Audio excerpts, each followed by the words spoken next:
What's up, everyone? I hope you're all having a fantastic day. Get us started in today's video. We've got a tweet that was shared by Riz XRP. Ripple had a groundbreaking year in 2022, and the best is yet to come. 2023 should be another breaking year to the upside. We shall see. XRP definitely has utility.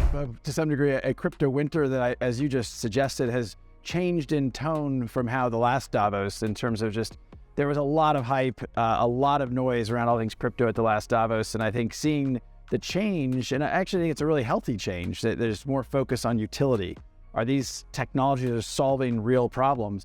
And I think to your question, I think to the extent there are companies solving real problems for real customers, and they're going to continue to grow regardless of the environment. Is there continued contagion? I think, we're obviously continuing to hear noise about what's going on with DCG and Gemini.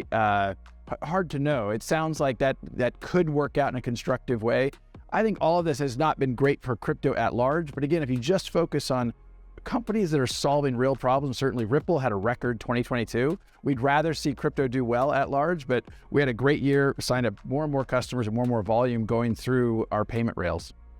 As always, welcome back to Money Side, your favorite crypto news channel. If you're new here, welcome to the XRP Army. Hit that subscribe button and turn on notifications so you don't miss out on our daily crypto news updates. In more interesting news today, Tony Edward of Thinking Crypto shares what we can expect for U.S. crypto regulations as 2023 kicks off. Ron Hammond of the Blockchain Association gives the latest updates in the wake of the FTX collapse in 2022. He also touches base on the sentiment in D.C. after the FTX collapse, when SEC Chair Gary Gensler will be brought in to speak, stablecoin regulations, banks, and crypto custody. First, let's hear what he has to say on crypto regulation in the U.S. Listen in. What's on the agenda for maybe Q1 for crypto regulations? So we're seeing a lot of more agency action right now. I think actually the biggest two things to look at was the Fed statement from January 3rd. It was a combination of the Fed, the OCC, and the FDIC, pretty much warning any banks trying to get into crypto or who are currently trying to bank crypto customers or institutional folks in crypto space, warning them about the multitude of risks when it comes to crypto as a whole. We're talking stable coins being depegged. We're talking about bank runs potentially. It was a pretty aggressive letter. And the White House followed up that statement on the 27th with another policy statement highlighting very, very similar risks, and at the same day denying Custodia, which is that bank out in Wyoming that Caitlin Long is running, their application to get into the Fed payment system. And so we're seeing a pretty hostile regulatory response. And I think that's going to be happening for a little more longer, unfortunately, just because of the fallout of FTX. By no means is this all coordinated. I think this just was a culmination of everyone saying they were caught off guard by FTX, and these are the actions that are happening to show that they're on top of the ball, or to try to cover their butts per se. So at least in Congress, though, they are just starting to form the committees. It's a brand new Congress. They got to reintroduce all these bills. They have to make the committee assignment to see who's going to lead that. So that's all happening right now.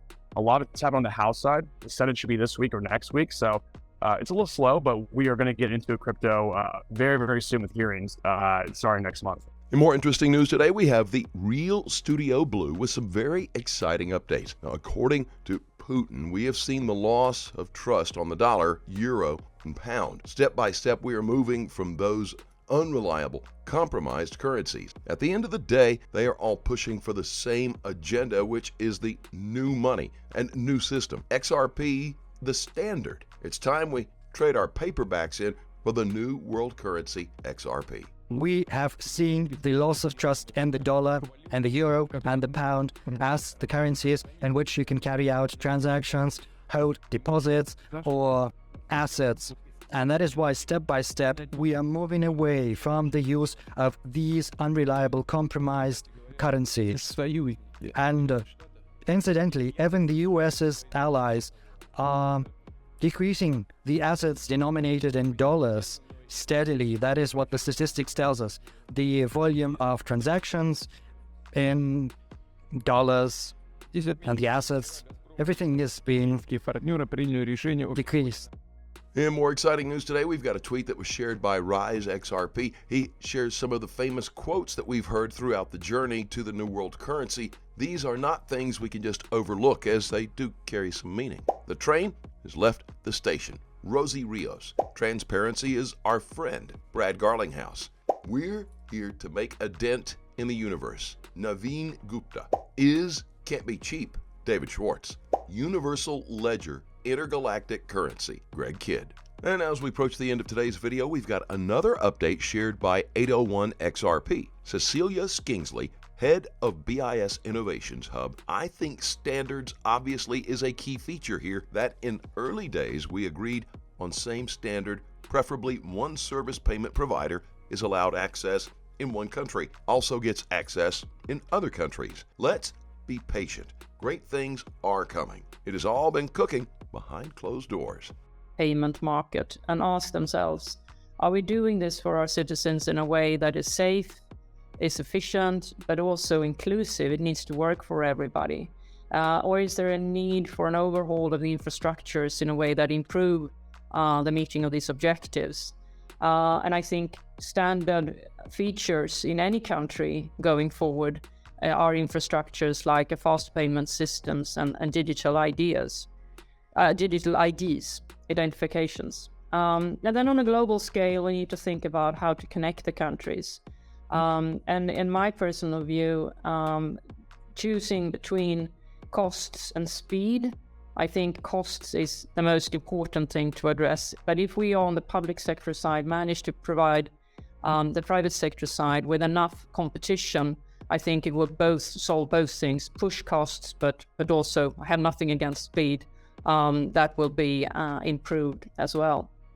I think when it comes to priorities, I think corporates and financial institutions have in relative term already satisfactory rails. At least they have more choices, while the real improvement could happen in person-to-person payments and person-to-business payments.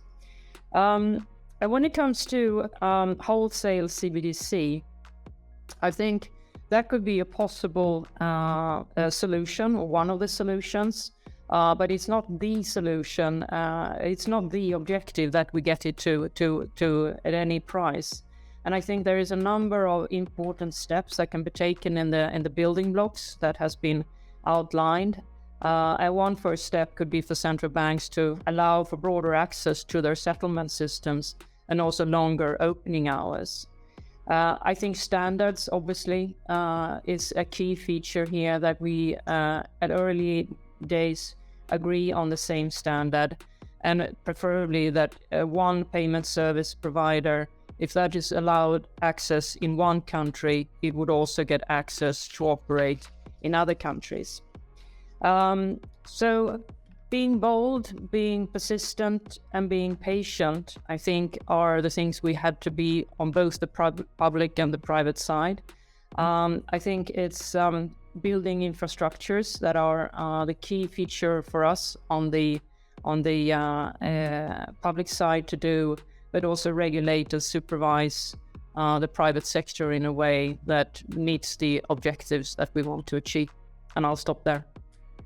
To wind it up, we've got an exciting one from Real Studio Blue. According to Christine Lagarde, banksters run the world, and they would never give up their own power anytime soon. To be able to do that, they have to adopt new technologies like blockchain and digital assets, and that's exactly what's happening by adopting ISO 20022. XRP, the standard. Where do we stand? We central bankers, we have been operating as a monetary anchor in relation to the commercial banks and the private money.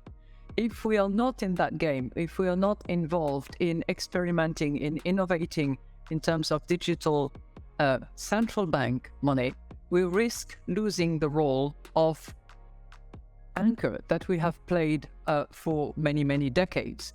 And we have historical examples of period where the central bank monetary anchor was not there, and that precipitated crisis after crisis. That certainly was the case at the time of the free banking in the 19th century. Do we want to go back to those days? Probably not. I would say certainly not from our vantage point. as a result of which we have to respond to the demand for those digital payments in order to maintain the role of anchor that we have been playing regularly. As always, please do your own research.